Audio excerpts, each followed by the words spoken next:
This is the creepiest copy of Mario 64. It may look like a normal cartridge on the outside, but inside it's filled with unimaginable horrors, toads without eyes, a creepy peach, and swimming in pure darkness. And today, I want to tell you the story of one person's experience playing this game that was posted online, as he was unable to stop playing until he was brought to tears. This is the creepiest story about Mario 64 I've heard, so much so that I had to dedicate this entire video to it. So with all that out of the way, let's begin this story.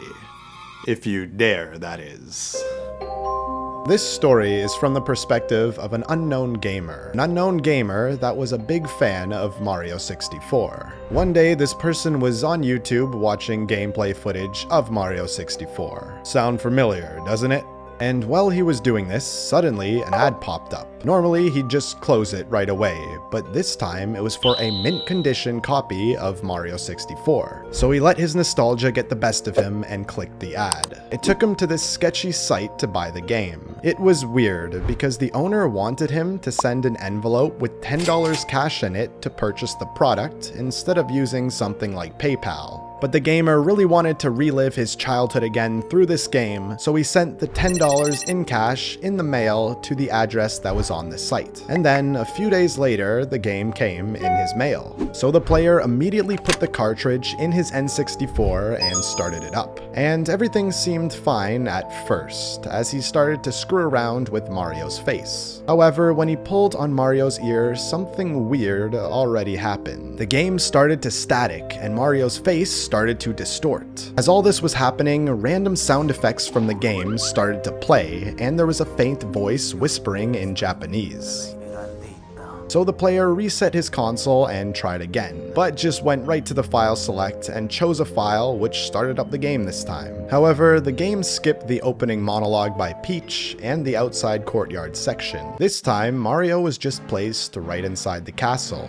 Bowser didn't even say anything either, which was more odd. But the player ignored these weird elements and continued on, until he noticed that there was no music either, just dead silence. In fact, there were no toads to talk to, and he couldn't interact with any of the doors except for the one that leads to Bob-omb Battlefield. And here, things were starting to get even more odd, because the picture of Bob-omb Battlefield was pretty different too, as it was just a blank white canvas. At this point, the player was still thinking that these could have just been glitches due to the game being old. So he continued on and jumped into the painting, which caused the painting to quickly change to the image of Bowser used in the Lethal Lava Land painting before the screen faded out again. Now the player suddenly got suspicious. What was wrong with this cartridge? And his suspicions continued when he got to the mission select, because instead of the title being Big Bob-omb on the Summit, the mission was called Turn Back. But with 5 lives available, he selected the mission anyways. However, the level seemed like everything was just how the player remembered it to be, so he thought he could finally enjoy this game. Oh boy, was he ever wrong. Because then he saw Luigi. This shocked him because he knew Luigi was never in this game. Now Luigi stood completely still, so the player approached him, but as he got closer, Luigi quickly started to sprint away. So the player ran after him, and here's where things began to get even weirder. As he followed Luigi, every time he picked up a coin, the music would get slower and the scenery would look darker and more morbid. It kept getting worse until he collected the 5th coin, where the music just stopped, and the enemies laid down on the ground like they were dead. Now the player seriously started to freak out, but he kept on chasing Luigi up the hill in Bob-omb Battlefield. Luigi was out of sight at this point, but he chased him all the way up to the top of the hill, and when he got there, something else was also different. King Bob-omb wasn't at the top, but rather a small cottage was, with no Luigi in sight. This was creepy, as the cottage looked old and broken down. Even though the player was really terrified now, he decided to enter this cottage. As soon as he entered, the doors shut behind him. Then a painting of Luigi hanging himself popped up that was accompanied by a loud sound. It was the screech of a violin and the loud banging of a piano. Mario then fell to his knees and started crying, and the screen transitioned out to a black screen like how you would get the stars. Then back at the castle, Mario crawled out of the painting, in which the image changed from the Lethal Lava Land portrait to that same image of Luigi hanging himself. Now he only had 4 lives remaining. Not only that though, because the room now was different too. It was now just one long hallway with a bunch of toads that have blank facial expressions that line the sides of it. And at the very end of all this was another painting, but this time it was even more scarier than the last one. It was a picture of the player's family, a recent one too that the player took just last weekend. This totally freaked out the player as he reached over and shut off his N64. However, this didn't seem to work, as his game remained on the TV screen. So he began to nervously press the on-off switch over and over again, but the screen never changed. So he unplugged all the cables for the N64 system, but the screen still remained on. He was even still able to control Mario. The player thought, I couldn't just leave it on forever, so he reluctantly started to play again. He jumped into the photo of his family now, and here he only found one mission which he selected that was called Run, Don't Walk. The level was in a flooded hallway with platforms floating on the water that Mario landed on.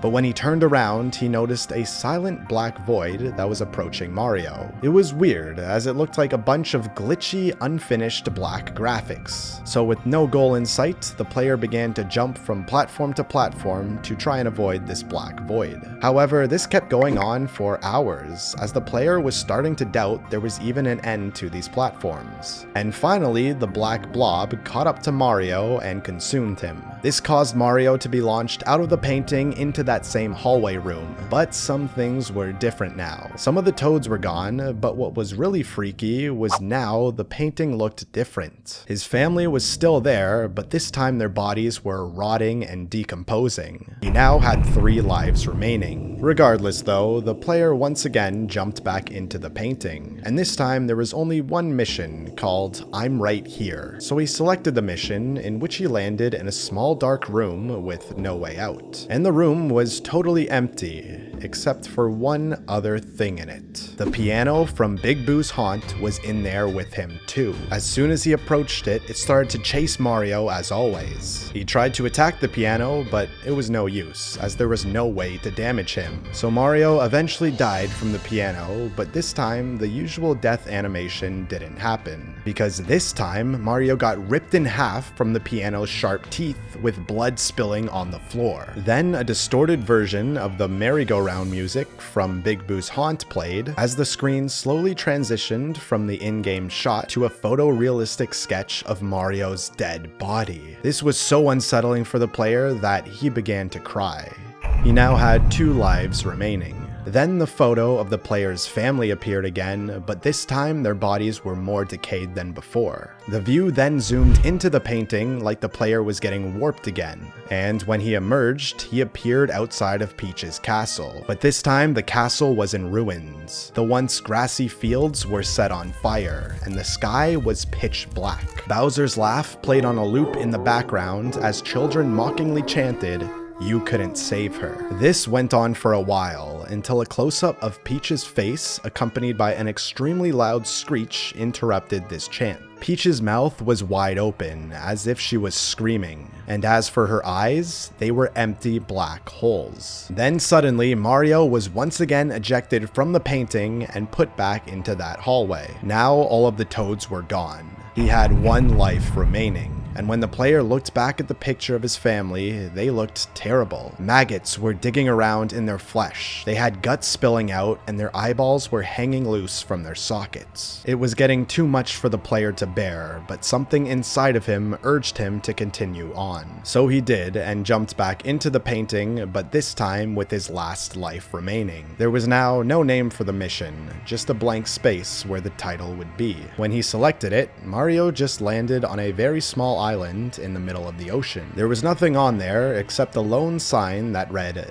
dive. So the player did just that and dove into the water. The ocean was dark and empty as there were no fish and the player could only see Mario. But he kept on swimming downwards with no real end in sight. He did this for about 10 minutes before he gave up and decided to go back up. But before he could, Unagi the eel suddenly came out of nowhere and swallowed Mario whole. The player was dumbfounded. He didn't know what just happened. There wasn't even a game over screen, it just faded to black. But then a photo of his family showed up again, but they were completely skeletons now, looking very realistic. Totally freaked out, the player turned on and off his console, but when he chose his file in File Select, it went back to the skeleton picture of his family. He tried shutting it off and on again several times, but the same picture would always show back up. He desperately wanted to stop, but something kept him trying over and over, until he selected another file which showed him something different. It was still a photo of a family of skeletons, but they were in totally different positions, implying that this was from a completely different family. Click the video on screen if you want to see me play a custom Mario 64 game that emulates the story we just looked at. And subscribe to the channel if you want to hear more creepy stories like this. If you dare, that is.